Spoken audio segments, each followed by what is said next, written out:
Assalamu alaikum warahmatullahi wabarakatuh. I welcome all of my friends and students for environmental classes. Today's class is for the 12th and the topic that we are going to discuss is the effects of water pollution. तो आज जो हमें topic discuss करना है वो है effects of water pollution कि ये जो वाटर पोल्यूशन होता है इसके क्या क्या इफेक्ट्स है on the terrestrial and aquatic ecosystem. तो ये हमें आज डिस्कस करना है। तो ये जो वाटर पोल्यूशन होता है it's the pollution of water by the addition of some unwanted substances. जब वाटर में कुछ अनवांटेड सब्सटेंस ऐड होती है तो उसे वाटर पोल्यूशन कहते हैं। तो ये जो एक पोलूटेंट्स होते हैं जो इस वाटर को पोल्यूट करते हैं तो उन वो ऑर्गेनिक भी होते हैं, इनऑर्गेनिक भी होते हैं या केमिकल भी पोलूटेंट्स होते हैं। तो आज जो हम डिस्कस करेंगे वो ये है कि इनका क्या इफेक्ट होता है। सबसे पहला जो इनका इफेक्ट होता है वो होता है एक्वाटिक इकोसिस्टम पर। एक्वाटिक इकोसिस्टम वो सिस्टम होता है जो पानी में होता है। जो ऑर्गेनिजम्स या प्लांट्स पानी में पाए जाते हैं उसको बोलते हैं एक्वाटिक इकोसिस्टम। जैसे कि हमारे पास फ्रेश वाटर इकोसिस्टम होता है जो लेक्स में होता है, रिवर्स में होता है। इसी तरह हमारे पास मैरीन वाटर इकोसिस्टम होता है जो समंदर में होता है। तो ये जो इकोसिस्टम्स होते हैं इसको हम कहते हैं एक्वाटिक इकोसिस्टम। इसमें बहुत सारे एक्वाटिक ऑर्गेनिजम्स रहते हैं जैसे कि फॉर एग्जांपल इनमें फिशेस रहते हैं, स्मॉल फिशेस रहते हैं, बड़े फिशेस भी रहते हैं। इसी तरह इनमें मैमल्स भी होते हैं जैसे कि वेल है, या इसी तरह बहुत सारे रेप्टाइल्स भी रहते हैं जैसे कि फॉर एग्जांपल क्रोकोडाइल है, या इसी तरह से टोर्टाइज हैं, या इसी तरह से इसमें एम्फीबियंस भी बहुत सारे रहते हैं, या इसी तरह से इन्वर्टेब्रेट्स हैं जैसे कि फॉर एग्जांपल मोलस्का होता है जैसे कि क्रैब्स होते हैं, या इसी तरह से हम मोलस्का में जैसे कि ऑक्टोपस होते हैं या लॉलीगो होता है। बहुत सारे फिशेस रहते हैं, या इसी तरह से बहुत सारे मतलब मैरीन एनिमल्स होते हैं जो इस पानी में रहते हैं। तो जब इसका पोल्यूशन होता है तो ये डायरेक्टली अफेक्ट करता है इनकी हेल्थ पे। इनकी जो पॉपुलेशन है तो पॉपुलेशन होती है वो कम हो जाती है। इसी तरह से इनके जो रिप्रोडक्टिव ऑर्गन्स होते हैं उन पे असर पड़ता है, इनकी पॉपुलेशन कम हो जाती है, या इसी तरह से इनकी डेथ भी होती है अगर ज़्यादा पोल्यूशन होगा। जैसे कि बहुत सारे ऐसे केमिकल्स होंगे जो टॉक्सिक होते हैं जैसे कि लेड है, मरकरी है, और कुछ ऑर्गेनिजम्स होते हैं तो उनसे उनकी डेथ भी होती है। इसी तरह से दूसरा है वो है इफेक्ट्स ह्यूमन हेल्थ। ये जो वाटर पोल्यूशन होता है इससे इफेक्ट होता है ह्यूमन हेल्थ। ह्यूमन हेल्थ कैसे इफेक्ट होता है? क्योंकि हम यही पोल्यूटेड वाटर इस्तेमाल करते हैं। अगर इसमें पोल्यूशन हो, ये ज़रूरी नहीं कि इसमें सिर्फ यही हो केमिकल्स प्रेजेंट हो, इसमें बायोलॉजिकल पोल्यूटेंट्स प्रेजेंट होते हैं जैसे कि बैक्टीरिया है, वायरस होते हैं, जिससे हमारे बहुत सारी डिजीज जैसे कि मलेरिया होती है, जैसे कि कॉलरा होती है, जैसे जॉइंट्स होती हैं, बहुत सारे ऐसे डिजीज़ होते हैं। तो इससे हमारा हेल्थ भी इफेक्ट होता है। या इसी तरह से कुछ पोल्यूटेड वाटर ऐसे होता है जिसमें मेटल्स होते हैं, हैवी मेटल, मरकरी होती है, लेड होती है।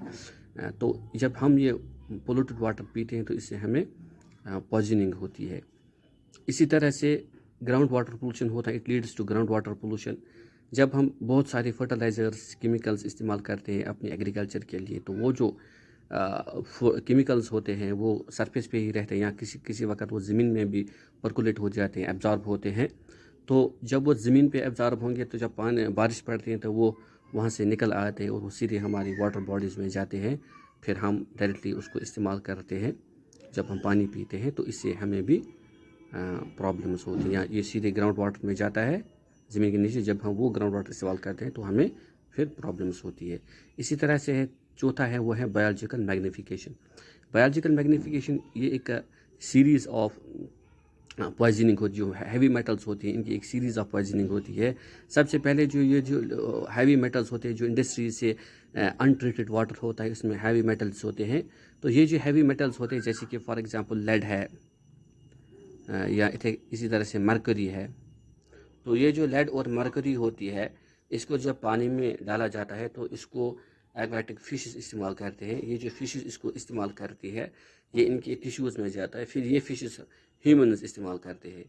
तो ये जो पॉइजन होता है फिर ये फिशों से कहाँ जाता है? ये जाता है ह्यूमन्स में। तो जब ह्यूमन्स में जाता है ये पॉइजन तो हमें भी पॉइजनिंग होती है। तो ये इसको कहते हैं biological magnification. It's the series of poisoning from the aquatic organisms to the terrestrial organisms जो इसको इस्तेमाल करते हैं। तो इसको कहते हैं बायोलॉजिकल मैग्निफिकेशन। इसके बाद एक और है जिसको कहते हैं हम यूट्रॉफिकेशन।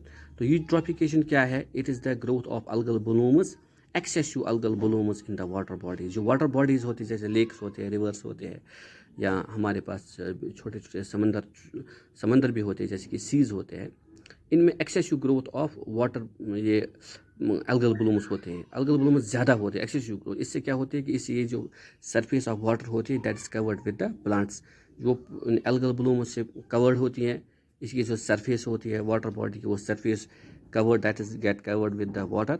इससे क्या होता है कि जो पानी होता है इसमें ऑक्सीजन रिड्यूस होता है। ऑक्सीजन की जो डिजॉल्व्ड ऑक्सीजन होता है वो होता है रिड्यूस। डिजॉल्व्ड ऑक्सीजन जो होता है वो रिड्यूस होता है, जिससे क्या होता है कि ये जो एक्वाटिक ऑर्गेनिजम्स होते हैं तो उनकी जो ऑक्सीजन डिमांड होती है उस पर असर पड़ता है।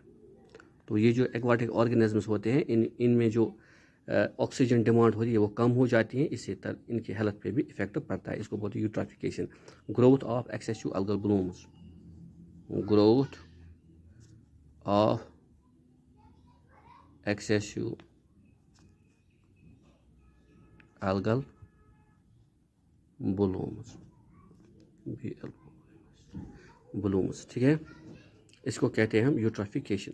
इसी तरह से दूसरा है वो होता है एसिडिफिकेशन।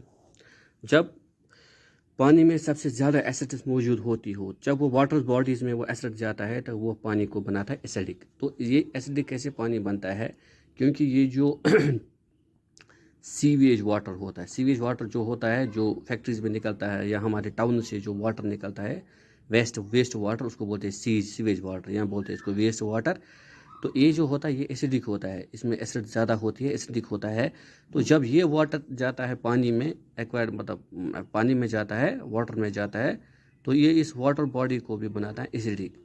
तो इस एसिडिक की वजह से क्या होता है कि ये जो एक्वाटिक ऑर्गेनिजम्स होते हैं इनमें जो स्किन प्रॉब्लम्स होती है या लंग प्रॉब्लम्स होती हैं, तो इनसे इनका हेल्थ जो होता है वो इफ़ेक्ट होता है, इनका जो हेल्थ होता है वो इफ़ेक्ट होता है, ठीक है। इसको बोलते हैं एसिडिफिकेशन।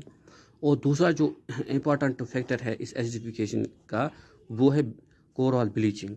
तो कुछ ऑर्गेनिजम्स होते हैं समंदर में जिनको हम कहते हैं कोरल्स, स्मॉल एक्वाटिक ऑर्गेनिजम्स होते हैं, उनको कोरल्स बोलते हैं। इनमें शेल्स होते हैं, बाहर जो इनके शेल्स उनको कलर्ड शेल्स होते हैं। तो ये जो एक्वाटिक ऑर्गेनिज्म जैसे मोलस्का होता है, क्या होता है? मोलस्का होता है, ये एक एक्वाटिक ऑर्गेनिज्म का ग्रुप होता है, एक्वाटिक ऑर्गेनिज्म का ग्रुप होता है। तो ये जो एक्वाटिक ऑर्गेनिज्म का ग्रुप होता है इनमें शेल्स होती है, इनकी बॉडी जो होती है इसमें शेल्स होती है, इनकी बॉडी में इनमें शेल्स होते हैं।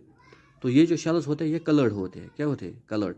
लेकिन जब एसिडिफिकेशन होती है तो इनका कलर फेड हो जाता है। जब एसिडिफिकेशन होगी ना, जब पानी में एसिडिफिकेशन होगी, इनका जो कलर होगा वो फेड होगा। दैट मीन्स वो फेड होता है। और ये जो शेल्स होते हैं ये ब्रेक हो जाते हैं, ये शेल्स होते हैं ये ब्रेक हो जाते हैं। जब ब्रेक हो जाएंगे तो ये जो एक्वाटिक ऑर्गेनिज्म हो ये इसकी डेथ होती भी होती है, क्या होती है? क्योंकि इनकी प्रोटेक्शन होती है, जब प्रोटेक्शन ख़त्म हो गई तो इनकी डेथ भी होती है।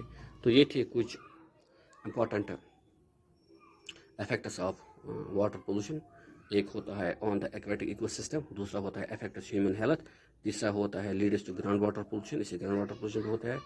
बायोलॉजिकल मैग्निफिकेशन भी होती है, यूट्रॉफिकेशन भी होती है, एसिडिफिकेशन भी होती है और कोरल ब्लीचिंग भी होती है। तो I hope friends you have understood it. Thank you my dear friends for watching me.